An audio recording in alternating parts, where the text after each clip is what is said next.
अजीज नाजरीन, मैं अयाज ज़रीफ आप सब देखने वालों को हमारे रोज़ के बाइबली मुतालिया प्रोग्राम की इस नई किस्त में खुशामदीद कहता हूँ। पिछली दो इकसात में हमने नए अहदनामे का तारुफ पेश किया और आज हम मत्ती की इंजील के मुताले का आगाज करेंगे, जो कि नए अहदनामे की पहली किताब है। मैं चाहूँगा कि आप अपनी बाइबल मुकद्दस मुताले के दौरान साथ रखें, ताकि आप इस मुताले से मुस्तफ़ीद हों और आप दूसरों तक भी यह मुताला पहुँचाएँ, ताकि वो लोग भी मुस्तफ़ीद हो सकें।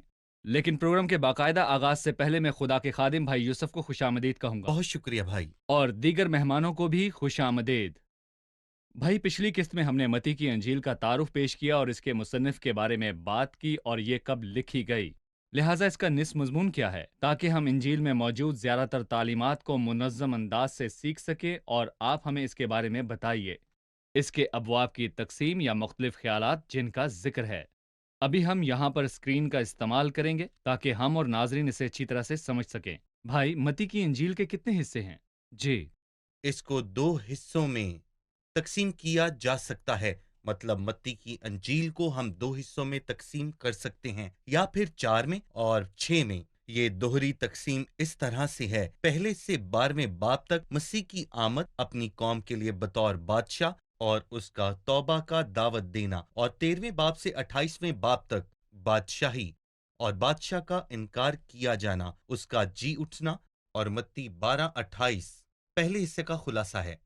लेकिन अगर मैं खुदावंद की रूह की मदद से बदरूहों को निकालता हूं तो खुदावंद की बादशाही तुम्हारे तक आन पहुंची। बादशाह की आमद। बादशाह की आमद दूसरे हिस्से का खुलासा इस आयत में पेश किया जा सकता है। इसलिए मैं तुमसे कहता हूं कि खुदावंद की बादशाही तुमसे ले ली जाएगी और उस कौम को जो उसका फल लाए उसे दे दी जाएगी। और फिर बादशाह का रद्द किया जाना। 43वीं आयत में बादशाह का रद्द किया जाना, ये दोहरी तकसीम समझी जाती है। मसीह आया और उससे रद्द किया गया। और अगर हम मस्जिदासी तकसीम को देखें तो हम इस तकसीम में देखते हैं कि एक जुमला है जो अंजील में 6 मरतबा आया है, या शायद 5 मरतबा, या दोहराया गया है। और इसी तरह अंजील को 6 हिस्सों में तकसीम किया गया है। जुमला कुछ यूं है: जब खुदा ने बातें खत्म की, ये जुमला पहाड़ी वाज के बाद कहा गया। ये पहला मुकाम है। हम कह सकते हैं कि ये पहला हिस्सा है, पहले बाब से 7वें बाब तक, और फिर 8वें बाब से लेकर 11वें बाब की पहली आयत तक। शागिर्दों को बशारत का काम सौंपने के बाद ये जुमला फिर से दोहराया गया। फिर 11वें बाब की दूसरी आयत से लेकर 13वें बाब के आखिर तक आसमान की तमसीलों के बाद यही जुमला दोहराया गया। जब यीशु मसीह तमसीलें खत्म कर चुका तो 13वें बाब से लेकर 19वें बाब की पहली आयत तक, फिर 18वें बाब में आसमान की बादशाही की इखलाकियात पर वाज करने के बाद कहा, ये बादशाह की तालीमात हैं। पांचों हिस्से 19वें बाब की दूसरी आयत से शुरू होते हैं और आखिर तक जाते हैं। बल्कि मैं यूं कहूंगा कि 26वें बाब के आगाज तक यही जुमला दोबारा दोहराया गया, यानी जैतून के पहाड़ पर वाज करने के बाद। और फिर आखिरी हिस्सा जिसका मजमून मसीह की मसलूबियत और उसका जी उठना है। ये बाइबल का जी, शानदार ये ढांचा शानदार है। ढांचा है, सही। बिल्कुल। मैं पहले बाब की चंद आयात पढ़ना चाहूंगा और फिर मैं आपसे सवाल पूछूंगा। जी। यीशु मसीह इब्ने दाऊद इब्ने अब्राहम का नसबनामा। अब्राहम से इसहाक पैदा हुआ और इसहाक से याकूब पैदा हुआ और याकूब से यहूदा और उसके भाई पैदा हुए और यहूदा से फारिस और जारा तमर से पैदा हुए और फारस से हसरून पैदा हुआ और हसरून से राम पैदा हुआ और राम से अमीनदाब पैदा हुआ और अमीनदाब से नहसून पैदा हुआ और नहसून से सलमून पैदा हुआ और सलमून से बोइज राहब से पैदा हुआ और बोइज से ओबेद रूत से पैदा हुआ और ओबेद से यस्सी पैदा हुआ और यस्सी से दाऊद बादशाह पैदा हुआ और दाऊद से सुलेमान उस औरत से पैदा हुआ जो पहले ऊरिया की बीवी थी और सुलेमान से रुहबाम पैदा हुआ और रुहबाम से अबियह पैदा हुआ और अबियह से असा पैदा हुआ और असा से यहोस्वत पैदा हुआ और यहोस्वत से योराम पैदा हुआ और योराम से उजियाह पैदा हुआ और उजिया से योताम पैदा हुआ और योताम से अखज पैदा हुआ और अखज से हिस्किया पैदा हुआ और हिस्किया से मुनस्सी पैदा हुआ और मुनस्सी से अमून पैदा हुआ और अमून से यूसिया पैदा हुआ और गिरफ्तार होकर बाबुल जाने के ज़माने में यूसिया से यकुनिया और उसके भाई पैदा हुए और गिरफ्तार होकर बाबुल जाने के बाद यकुनिया से सियालतीएल पैदा हुआ और सियालतीएल से जरे बाबुल पैदा हुआ اور ज़र बाबुल से अभियूद पैदा हुआ, और अभियूद से एलियाकीम पैदा हुआ, और एलियाकीम से आजूर पैदा हुआ, और आजूर से सदूक पैदा हुआ, और सदूक से अखीम पैदा हुआ, और अखीम से लिहूद पैदा हुआ, और एलिहूद से अलीज़र पैदा हुआ, और अलीज़र से मतान पैदा हुआ, और मतान से याकूब पैदा हुआ, और याकूब से यूसुफ पैदा हुआ। यह उस मरियम का शौहर था जिससे यीशु पैदा हुआ, जो मसीह कहलाता है। बस सब पुश्तें अब्राहम से दाऊद तक 14 पुश्तें हुईं, और दाऊद से लेकर गिरफ्तार होकर बाबुल जाने तक 14 पुश्तें, और गिरफ्तार होकर बाबुल जाने से लेकर मसीह तक 14 पुश्तें हुईं। हम इस नसब नामे पर तफसीली बात करेंगे, लेकिन मैं किताब के पहले जुमले पर बात करना चाहूंगा। यीशु मसीह इब्ने दाऊद, इब्ने अब्राहम का नसबनामा। ये जुमला किस बात की तरफ इशारा है, और ये जुमला बाइबल मुकद्दस में किस जगह पर आया? ये पैदाइश के 5वें बाब की पहली आयत के अलावा कहीं नहीं आया कि यह आदम का नसब नामा है। गोया खुदा हमें बताना चाहता है कि यहाँ पर बस 2 नसबनामे हैं। पहला नसबनामा आदम का है और दूसरा नसबनामा यीशु अल मसीह का है। दूसरे अल्फाजों में, जैसे आदम में सभी मरते हैं, इसलिए पैदाइश के 5वें बाब में लफ्ज मरा बाकी अबवाब की निस्बत ज्यादा दफा लिखा गया। सही। पैदाइश 5 बाब में जीता रहा, मरा और जीता रहा बार बार दोहराया गया है। जैसे कि आदम में सभी मरते हैं, वैसे ही मसीह में जिंदा किए जाएंगे। इसलिए हमारे आबाओ अजदाद मानी नहीं रखते, क्योंकि अगर आप मसीह में हैं तो ये अहम है, आदम में नहीं। अगर आप आदम में हैं तो हम सभी मरेंगे, लेकिन अगर आप मसीह में हैं तो लिखा है अगर कोई मसीह में है तो वो नया मखलूक है, और अगर आप मसीह में हैं तो आपको जिंदा किया जाएगा। इसके अलावा इसका ताल्लुक पुराने अहदनामे से भी पाया जाता है, और मैं ये भी कहना चाहूंगा कि पुराने अहदनामे में 13 नसबनामे हैं, और 13 का अदद बगावत और नाफरमानी को जाहिर करता है, जो कि हम सब बड़े अच्छे और वाज़े तौर पर समझ और सीख चुके हैं। और हम जानते हैं जो आदम से पैदा हुआ है वो माँ के पेट से ही गुनाहगार है। इसके बाद हम देखेंगे कि नसब नामों की तादाद तकरीबन 14 है, और हम जानते हैं कि 14 का अदद अहम है, ये 7 ज़रबे 2 है। तो फिर हम दूसरे आदम में कामलियत को देखेंगे, यानी मसीह में, जो कामिल भी है और उसमें कोई गुनाह नहीं है। मती मसीह के नसबनामे को पेश करने के लिए क्यों फिक्रमंद था, और लूका भी उसका नसबनामा पेश करने के लिए क्यों फिक्रमंद था, जबकि मरकस और यूहन्ना नसबनामे का जिक्र बिल्कुल भी नहीं करते? जहां तक मरकज का ताल्लुक है, वो इसे इसलिए पेश नहीं करता क्योंकि वो मसीह को बतौर खादम पेश करता है। जब खादम की बात आती है तो फर्क नहीं पड़ता कि उसका बाप कौन है, बल्कि इससे फर्क पड़ता है कि वो क्या करता है और वो कहां से आया है। मरकज की अंजील मसीह की कामलियत पर तवज्जो दिलाती है। यूहन्ना की अंजील इलाही शख्सियत दिखाती है। इब्तदा में कलाम था और कलाम खुदा के साथ था और कलाम खुदा था। मेरे ख्याल से इस तरह की शानदार शख्सियत का कोई भी नसबनामा नहीं हो सकता, क्योंकि वो खुदा का बेटा है। और यहाँ पर मत्ती मसीह को बादशाह के तौर पर पेश करता है, और लूका उसकी कहानत के बारे में बता रहा है। इसलिए मत्ती और लूका दोनों में नसबनामों का होना बहुत ही जरूरी था। ये अहम बात है कि मसीह दाऊद का बेटा है, क्योंकि इसके बगैर वो बादशाह नहीं बन सकता।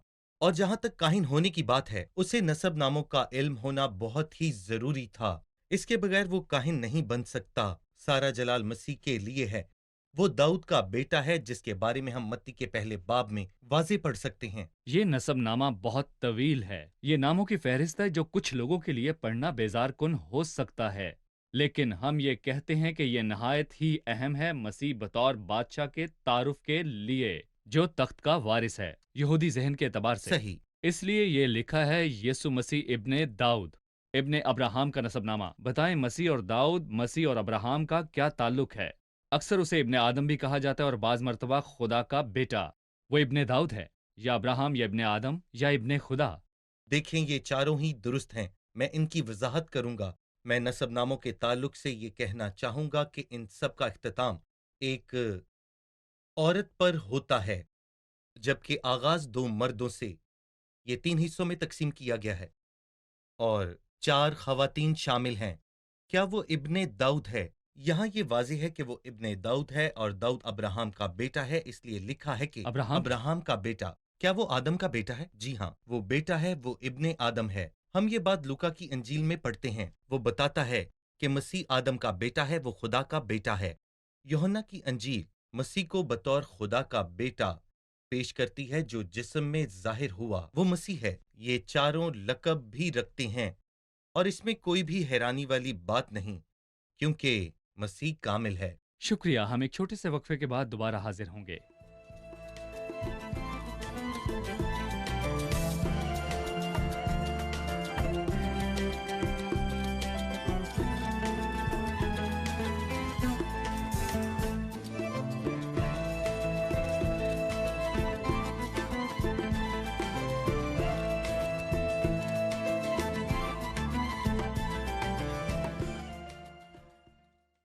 ہم جانتے ہیں کہ نسب نامے کا اختتام عورت پر ہوتا ہے اور آغاز دو مردوں سے۔ یہ 3 حصوں پر تقسیم کیا گیا ہے۔ اس میں 4 خواتین شامل ہیں۔ کیا ہمیں اس کے بارے میں کچھ آپ بتا سکتے ہیں؟ جی بھائی یوسف۔ نسب نامے کا اختتام عورت پر ہوتا ہے اور جس کا ذکر 16ویں آیت میں ہے، یعقوب سے یوسف پیدا ہوا۔ یہ اس مریم کا شوہر ہے جس سے یسوع پیدا ہوا ہے اور جو مسیح کہلاتا ہے، یعنی یہ عورت مقدسہ مریم جو کنواری ہے۔ جہاں تک 2 مردوں کا تعلق ہے تو یہ داؤد اور ابراہام ہیں۔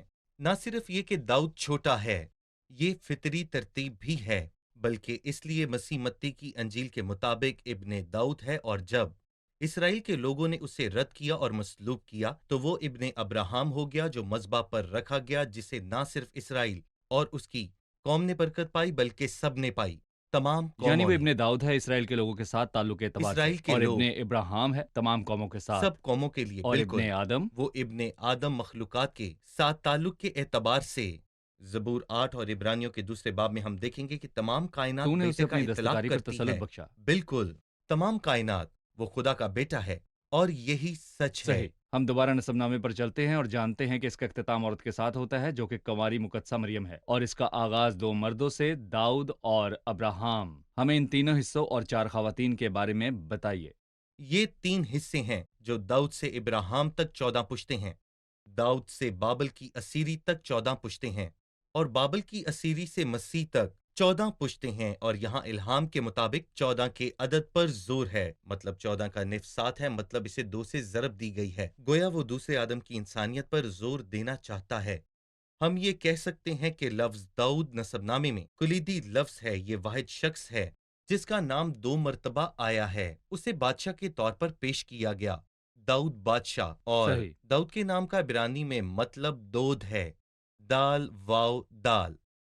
دال کی عددی حیثیت 4 ہے اور واو کی عددی حیثیت 6 ہے، اور دوسرے دال کی عددی حیثیت بھی 4 ہے، 14 ہیں۔ ٹوٹل عدد 14 ہیں۔ یہ نہایت شاندار بات ہے، اور میں یہاں پر یہ بھی بتاتا چلوں کہ اسے 3 مرتبہ تقسیم کیا گیا کیونکہ داؤد کا نمبر 14واں ہے، اور ہم ان 3 حصوں میں دیکھتے ہیں اس قوم کی صبح اور شام ابراہام میں ہے، اور پھر ہم داؤد کے تخت تک پہنچتے ہیں تو ہم یہ کہہ سکتے ہیں یہ قوم کی دوپہر ہے۔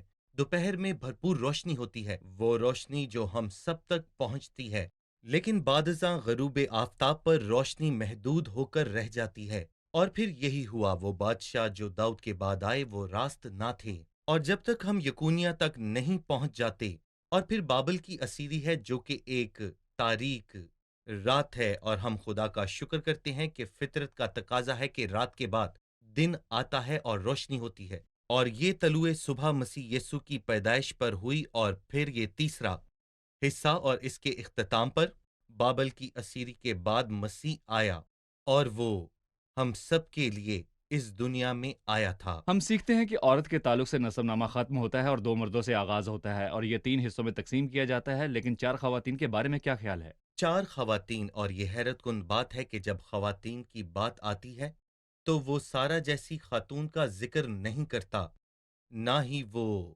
ربکا جیسی کا اور نہ ہی لیا جیسی کا، بلکہ اس کے برعکس جن 4 خواتین کا وہ ذکر کرتا ہے وہ کافی مشکوک ہیں۔ پہلی عورت جس کا یہاں پر ذکر ہے وہ تمر ہے، دوسری عورت راہب ہے جس کو ہمیشہ ہی بری عورت بیان کیا گیا، تیسری عورت روت ہے جو کہ موابی ہے، اور چوتھی جو پہلے اوریا کی بیوی تھی، وہ اس کے نام کا بھی نہیں ذکر کرتا۔ بھی یہاں پر نہیں کرتا بلکہ اس کے گناہ کا حوالہ دیتا صحیح، ہے۔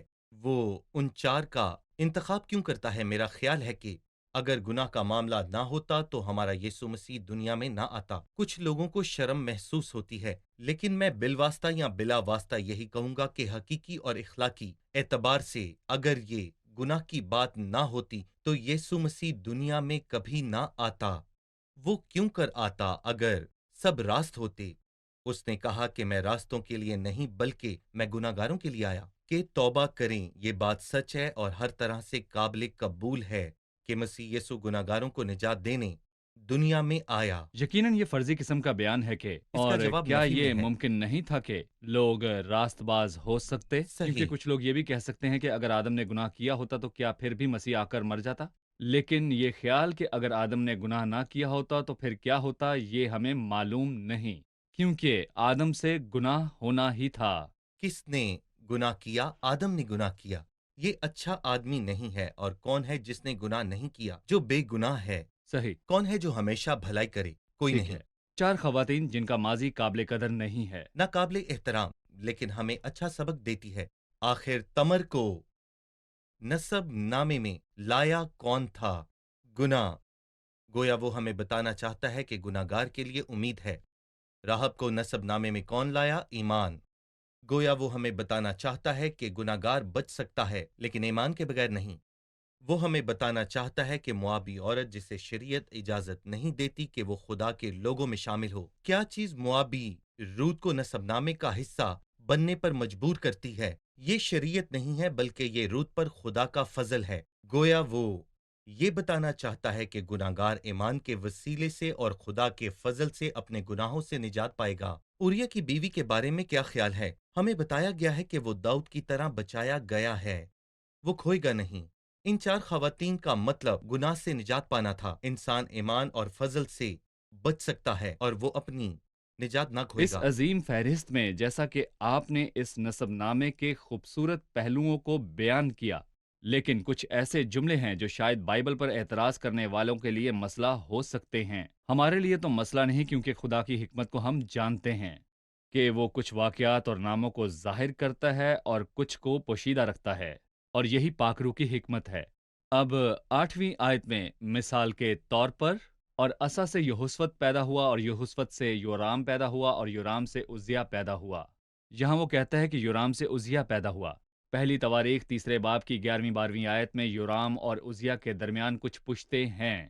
دراصل درمیان میں 3 نام ہیں، اقصیہ، یوآس اور امسیہ۔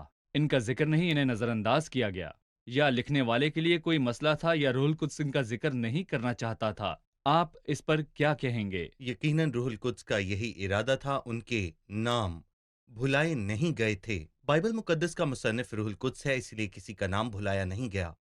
تاہم ان تینوں بادشاہوں کا شریر عورت ایزابل کی بیٹی اینتالیہ سے براہ راست تعلق تھا، جس نے ایک دن ان سے تمام شاہی وارثوں کو مروا دیا، یہ نہ جانتے ہوئے کہ ان میں یواس موجود نہیں۔ یہ خدا کا الہی اختیار ہے۔ یہ شریر عورت اینتالیہ نہایت بری تھی اور بری موت ماری گئی، اور جو بیٹے اس سے پیدا ہوئے اس سے ان کا تعلق براہ راست تھا، اور انہوں نے بھی اسی کی طرح بدی کی۔ خداوند نے ان کو نظر انداز نہیں کیا، کیونکہ وہ باپ دادا کی بدکاری کی سزا تیسری نسل تک دیتا ہے، اور یہی سب کچھ اس نسب نامے میں ہوا۔ اور یہ کوئی بھی مسئلہ نہیں تھا، کیونکہ یہ نسب نامہ بتانا چاہتا تھا کہ مسیح ابن داؤد ہے، اس کے علاوہ اور کوئی نہیں، اور نہ ہی اس کے بعد کوئی اور آئے گا، اور نہ ہی چند لوگوں کے ناموں کو نظر انداز کرنے سے اس حقیقت کو بدلا جا سکتا ہے، اور یہی سچ ہے۔ شکریہ۔ ہم ایک چھوٹا سا وقفہ لیں گے اور پھر دوبارہ حاضر ہوں گے۔